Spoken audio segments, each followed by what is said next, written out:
پر بات کریں گے. یہ موضوع بھی اسلامک پولیٹیکل فلاسفی کے حوالے سے، اسلامک پولیٹیکل تھاٹ کے حوالے سے ہے، اور آج کا ہمارا موضوع اسلامک لا کے حوالے سے ہے. آج ہم اسلامک لا پہ بات کریں گے اور اس کی جو مختلف کریکٹرسٹکس ہیں ان کے حوالے سے ہم بات کریں گے، اور پھر اس کے بعد جب یہ ہمارا ایک ویڈیو ہماری اس پہ مشتمل ہوگی، اور اس کا سیکنڈ پارٹ جو ہے وہ ہمارا اس ویڈیو پہ مشتمل ہوگا جس میں ہم سورسز آف اسلامک لا جو ہے ان پہ بات کریں گے. سو اسلامک لا کیا ہے؟ اس سے پہلے کہ میں اسلامک لا کی بات کروں، میں سب سے پہلے لا کی بات کروں گا کہ واٹ از لا. سو ہم جب لا کو ڈیفائن کر لیں گے تو اس کے بعد پھر اسلامک لا کی طرف آئیں گے. سو لا از ڈرائیو فرام لیٹن ورڈ لا. اگر ہم اس کی لٹریری میننگس کی طرف جائیں تو یہ لیٹن زبان کا ورڈ ہے لاگ، اس سے نکلا ہے یہ لا کا لفظ. اور لاگ جو ہے وچ مینس فکسڈ، یعنی مستقل کسی جگہ پہ ایک چیز کا موجود ہونا، فکس ہونا، وہ لاگ اس کو ڈیفائن کرتا ہے، یا لا کے معنی وہ ہے. So law means something which remain fixed اور یونیفارم، یعنی لا ایک ایسی چیز ہے جو ہمیشہ فکس اور ایک جیسی رہتی ہے، یونیفارم رہتی ہے. So law can be defined as a body of rules which is binding on all and must be enforced by state. یہ ایک ضابطوں کا یہ قوانین کا ایک ایسا مجموعہ ہے، یہ ایک باڈی آف رولز ہے. رولز مطلب ضابطے، ان کا ایک مجموعہ ہے جو تمام پر ایکولی بائنڈنگ ہوتا ہے، اور اس کو انفورس کرنے والی، امپلیمنٹ کرنے والی جو ہے وہ ریاست موجود ہوتی ہے، اسٹیٹ کی طرف سے اس کو امپوز کیا جاتا ہے. اب مختلف مفکرین جو ہیں ان کے حوالے سے ہم اس کو ڈیفائن کریں گے. جان آسٹن کہتے ہیں کہ law means the command of determined sovereign, یا ڈیٹرمنڈ ہیومن سپیریئر جس کو وہ کہتے ہیں، ہو ور کال ساورن. یعنی یہ اس ڈیٹرمنڈ ہیومن جو ایک مخصوص سب سے اعلیٰ ہیومن ہے جس کو وہ ساورن کہتا ہے، اس کا یہ حکم ہے. وڈرو ولسن کہتے ہیں کہ law is that portion of established thought and habit which has gained distinct and formal recognition in the shape of uniform rules backed by the authority and power of the state. یہ وہی بات ہے، اس کو یہ اسی طرح کہتے ہیں کہ یہ established thought جو ہے اس کا ایک ایسا ضابطہ ہے کہ جس کو اسٹیٹ کی طرف سے، معاشرے کی طرف سے ایک فارمل ریکگنیشن، اس کو ریکگنائز کیا جاتا ہے، ریکگنیشن حاصل ہوتی ہے، اس کو پہچان حاصل ہوتی ہے. اور پہچان کس صورت میں؟ یونیفارم لا کی صورت میں، یونیفارم رول کی صورت میں، ایک فکسڈ رول کی صورت میں، اور اس کے پیچھے اس کو امپوز کرنے والی بھی اسٹیٹ کی اتھارٹی ہوتی ہے.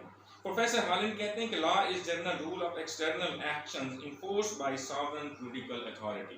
یعنی ساورن پولیٹیکل اتھارٹی کا مطلب یہ کہ جو مقتدر اعلیٰ ہے، جو ریاست کا جس کے پاس اختیار اعلیٰ ہوتا ہے، اس کی طرف سے یہ جو ایک عام جنرل رول ہے، جو ہیومن بینگز کے جو ایکسٹرنل ایکشنز ہیں جن سے دوسرے لوگ جو ہیں متاثر ہو سکتے ہیں، دوسرے ادارے متاثر ہو سکتے ہیں، ان ایکسٹرنل ایکشن، بیرونی جو اعمال ہیں اس کے، ان پر وہ لاگو ہوتا ہے، اور اس کو امپوز کرنے والی اسٹیٹ کی اتھارٹی ہوتی ہے. سو اگر ہم ان تمام ڈیفینیشن کو، جو میں نے 3-4 ڈیفینیشن آپ کے سامنے رکھی ہیں، اگر ہم ان کو مد نظر رکھیں تو ہمیں کچھ کریکٹرسٹکس نظر آتی ہیں کہ لا جو ہے وہ کیسا ہوتا ہے، اس کی شیپ کیسی ہوتی ہے. تو وہ کیا ہے؟ Number 1، law is general role. یہ ایک عام جنرل قاعدہ ہے، ضابطہ ہے، which a state prescribed for its citizen، جو ریاست اپنے شہریوں کے لیے ڈیفائن کرتی ہے. دوسری بات، لا از رول آف ایکسٹرنل ایکشن. یہ ایک ایسا ضابطہ ہے جو ایکسٹرنل ایکشن، جو آپ کے بیرونی اعمال ہیں، ان کے حوالوں سے یہ بنایا جاتا ہے. which regulate external conduct of the human being، جو انسانوں کے جو ایکسٹرنل ایکشنز ہیں، جو ان کے اعمال ہیں، جس طرح وہ دوسرے لوگوں کے ساتھ کنڈکٹ کرتے ہیں، سوسائٹی میں جس طرح وہ بیہیو کرتے ہیں، ان سب چیزوں کو یہ ریگولیٹ کرتا ہے.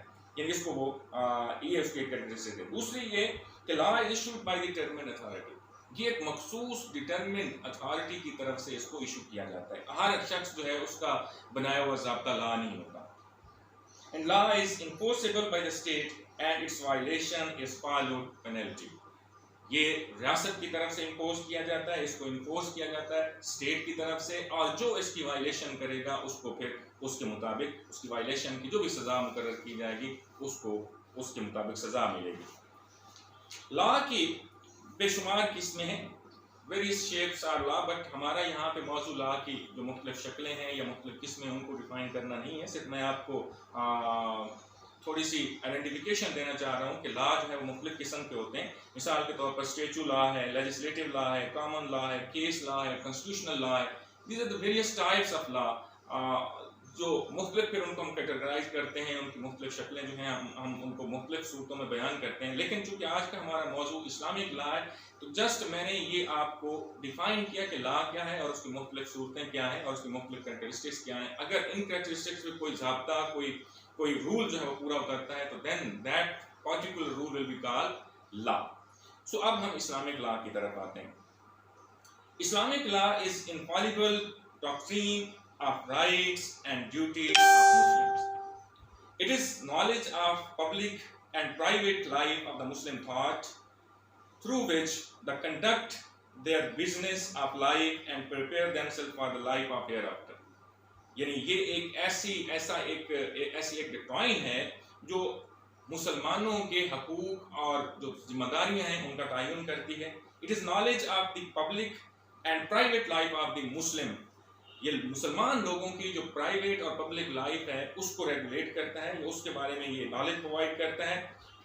through which they conduct their business, اور اس کے ذریعے مسلمان اپنی زندگی کے جو بزنس ہے, جو زندگی کے جو کام ہیں ان کو, اپنی لائف کے جو کام ہیں ان کو سر انجام دیتے ہیں. and prepare themselves for the life of hereafter, اور اپنے آپ کو آخرت کے لیے تیار کرتے ہیں. it means the canon of Islam which is codified by Allah. یعنی یہ وہ ضابطے ہیں جو اسلام کے وہ ضابطے ہیں جن کو اللہ رب العزت نے کوڈیفائی کیا ہے. It is directives of commandments of Allah in the matters and activities of man. انسان کی جو روزمرہ کی معاملات ہیں اور روزمرہ کی جو اس کی ایکٹیویٹیز ہیں, جو اس کی سرگرمیاں ہیں, ان سرگرمیوں کے حوالے سے اللہ کی رہنمائی اور اللہ رب العزت کی طرف سے جو آرڈرز ہیں وہ اسلامک لا کی صورت میں ہوتے ہیں. اب اسلامک لا جو ہے اس کی کریکٹرسٹکس کیا ہیں؟ Number 1, the most important characteristic of the Islamic law is it is comprehensive. Islamic law is very comprehensive. یہ اس میں بہت جامعیت ہے. یہ ہر جگہ پہ, ہر طبقے پہ, کسی بھی جگہ پہ اس پہ ڈسکریمنیشن نہیں ہے. ہر جگہ پہ اپلیکیبل ہے, ہر طبقے پہ اپلیکیبل ہے. یہ نہیں ہے کہ یہ کسی امیر کے لیے اور لا ہوتا ہے اسلام میں اور غریب کے لیے اور لا ہوتا ہے. یہ جامع ہے اور سب کے لیے ایکول ہے. and covers all aspects of life of man. اور انسانی زندگی کے تمام جو آسپیکٹس ہیں, تمام جو پہلو ہیں, ان کو یہ کور کرتا ہے. It not only deals with the matters of this world but also concerned with the matters of the hereafter. یہ صرف اس دنیا کے معاملات کو ہی ہینڈل نہیں کرتا بلکہ آخرت کے معاملات جو ہیں ان میں بھی یہ رہنمائی کرتا ہے اور ان کو بھی ہینڈل کرتا ہے. The second most important characteristic is it is natural law. Islamic law is natural law. It deals human being according to his nature. انسان کی جس طرح کی نیچر ہے اس کے اکارڈنگلی اللہ رب العزت نے اس لا کو فارمیٹ کیا ہے, اس کو بنایا ہے, اس کو لیجسلیٹ کیا ہے. اس لیے ہم کہہ سکتے ہیں کہ یہ اس انسانی جو نیچر ہے اس کے بالکل مطابق بنایا گیا. It does not ignore the weaknesses of the human nature. یہ انسانی زندگی کے اور انسانی جو جبلت ہے, نیچر ہے, اس کی جو کمزوریاں ہیں ان کو یہ اگنور نہیں کرتا, وہ اس کے سامنے ہوتی ہیں. And punish or rewards everyone according to his nature. اور ہر ایک شخص اس کو اگر انعام ملتا ہے یا اس کو کسی بات پہ پنش کیا جاتا ہے تو اس کی نیچر کے مطابق کیا جاتا ہے. نیکسٹ ہے جی دیٹ از یونیفائڈ لا. یہ ایک ہی ذات کا بنایا ہوا لا ہے, یونیفائڈ لا. اس کو کسی لیجسلیٹو اسمبلی نے نہیں بنایا, اس کو کسی لوگوں کے ایک گروہ نے نہیں بنایا, بلکہ ایک that is made by a unified authority and that is the authority of the Allah almighty. It is unified as Allah almighty codified. اس لیے یونیفائڈ ہم اس کو کہتے ہیں کہ اس کو بنانے والا صرف اللہ رب العزت ہے اور وہ الون ہے, اکیلا ہے. So it is above all errors unlike human made law. اس لیے چونکہ اس کو اللہ رب العزت نے بنایا ہے اور اللہ رب العزت کی ذات جو ہے وہ کسی بھی قسم کی ایرر سے پاک ہے, تو اس لیے اس کا بنایا ہوا لا بھی بغیر کسی ایرر کے ہے, وہ بھی غلطیوں سے مبرہ ہے اور پاک ہے. It does not suffer any weakness. اور اس میں کسی بھی قسم کی کوئی کمزوری نہیں ہے کیونکہ بنانے والی ذات جو ہے اس میں کوئی کمزوری نہیں. So this law is everlasting. The most important feature of Islamic law is that is everlasting. یہ نہیں ہے کہ یہ کسی پارٹیکولر ایریا کے لیے یا صرف ایک زمانے کے لیے, یہ قیامت تک کے لوگوں کے لیے ہمیشہ رہنے والا ہے. It is permanent and everlasting and it is applicable in all ages and all states of the world. یہ دنیا کی تمام ریاستوں میں اور تمام ایجز میں، تمام ادوار میں یہ اپلیکیبل ہے، اور یہ کوئی بھی ایریا یا کوئی بھی ایج اس سے مورا نہیں۔ The 14th century old law is equally applicable in the today's world. 1400 سال پہلے کا بنایا ہوا لا جو اللہ رب العزت نے قرآن و سنت کی صورت میں ہمیں دیا، وہ آج بھی اسی طرح اپلیکیبل ہے جس طرح آج سے 1400 سال پہلے تھا۔ Another important feature of the Islamic law is that is balanced law. متوازن ہے۔ It is balanced law by providing equilibrium between rights and duties. یہ انسان کی جو ذمہ داریاں ہیں اور اس کے جو حقوق ہیں ان کے درمیان توازن قائم کرتا ہے، اس لیے ہم اس کو کہتے ہیں کہ یہ بیلنس لا۔ یہ ڈسٹنکشن دیتا ہے ہمیں سچائی اور فالسنس کے درمیان، جھوٹ کے درمیان۔ یہ ہمیں بتاتا ہے کہ right and wrong, what is the difference between right and wrong, what is fair and unfair, and what is lawful and what is unlawful. So یہ distinctions جو ہیں یہ بھی اسلامک لا ہمیں پرووائڈ کرتا ہے، اس لیے ہم اس کو بیلنس لا کہتے ہیں۔ Another important feature of the Islamic law is its adaptability. It has the quality of adaptability. یعنی یہ ہر سچویشن میں ڈھل جاتا ہے، اڈاپٹ کر لیتا ہے ہر سچویشن کو۔ It works in the changing environment. The concept of ijtihad make it possible to work in every changing situation. اجتہاد کا concept اسلام نے دیا ہی اسی لیے کہ چونکہ یہ ایسا لا ہے جو قیامت تک کے لوگوں کے لیے اپلیکیبل ہے، چونکہ زمانے میں تبدیلی آتی، انوائرمنٹ چینج ہوتی رہتی ہے، تو اجتہاد کا concept جو ہے اس کے ذریعے اسلام کا جو لا ہے اس کو زمانے کی نئی تبدیلیوں کے ساتھ قرآن و سنت کے پیرامیٹرز میں رہتے ہوئے قرآن و سنت کے اکارڈنگلی اس کو تبدیل کیا جا سکتا ہے، اس میں تبدیلی لائی جا سکتی ہے۔ تو اس لیے ہم اس کو کہتے ہیں کہ اس میں کیپیسٹی ہے to adapt the each and every situation, every changing situation. اور سب سے آخر میں اس کی جو سب سے بڑی خوبی ہے وہ یہ ہے کہ اٹ اپوز دا ڈکٹیٹرشپ۔ کسی بھی قسم کی انسانی ڈکٹیٹرشپ جو ہے، آمریت جو ہے، اس کو یہ نیگیٹ کرتا ہے۔ It establishes the sovereignty of Allah Almighty, لا الہ الا اللہ۔ جب یہ اقرار ہو جاتا ہے کہ اللہ کے سوا کوئی معبود نہیں، تو پھر ہم جب اللہ کو معبود تسلیم کر لیتا ہے انسان، تو پھر اس کا سر ہمیشہ اسی معبود کریم کے آگے جھکتا ہے۔ پھر دنیا کی کوئی اتھارٹی، دنیا کا کوئی ناخدا اس کو مجبور نہیں کر سکتا کہ وہ اس کے سامنے جھکے۔ اس کے ذہن سے دنیا کے تمام جو ناخدا ہیں، تمام جو طاقتور اپنے آپ کو سمجھتے ہیں، ان کا خوف دن سے نکل جاتا ہے۔ اس لیے نکل جاتا ہے کہ وہ صرف ایک پروردگار کے آگے جھکنا چاہتا ہے اور اسی کے آگے جھکتا ہے۔ It declares that people are not sovereign, they are vicegerents of the Allah Almighty.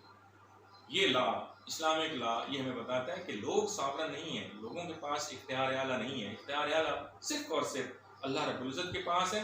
ان کے پاس ڈیلیگیٹڈ پاور ہے، یہ اللہ کا اختیار اللہ کی مرضی سے اس کی رہنمائی اور گائیڈ لائنز کے مطابق استعمال کرتے ہیں۔ They can never use the power which is delegated by the Allah Almighty to the representative in this world, the vicegerent of the Allah, without the guidelines and without the قرآن اور سنت۔ یعنی قرآن اور سنت کی جو گائیڈ لائن پرووائڈ کی گئی ان سے باہر نکل کے یہ لا اپنی مرضی سے کسی وائس ریگننٹ کو، کسی خلیفہ کو، کسی حکمران کو اجازت نہیں ہے کہ وہ اس کو استعمال کرے، اور اگر ایسا کرے گا تو پھر اللہ کے لا کو وہ ڈینائی کرے گا، اور پھر لوگوں پہ فرض ہو جاتا ہے کہ پھر ایسے حکمران سے اپنی جان چھڑائے۔ یہ ہمارا آج کا جو پہلا لیکچر ہے اسلامک لا کا۔ اسلامک لا کیا ہے، اس کی میجر کریکٹرسٹکس کیا ہیں، اس کے میجر فیچرز کیا ہیں، اور انشاءاللہ نیکسٹ ہمارا جو لیکچر ہوگا وہ sources of Islamic law, Islamic law کے جو مواخذ ہیں وہ کیا ہیں، ان پہ بات کریں گے۔ تو آخر میں پھر ایک دفعہ کہ اس چینل کو شکیل ایجوکیشن ٹی وی کو ضرور سبسکرائب کریں، اور اس ویڈیو کو لائک بھی کریں، شیئر بھی کریں، تاکہ میں بہتر طریقے سے آپ کی فیڈ بیک جو ہے مجھے ملے اور میں بہتر طریقے سے کام کر سکوں۔ Thank you so much, Allah bless you all.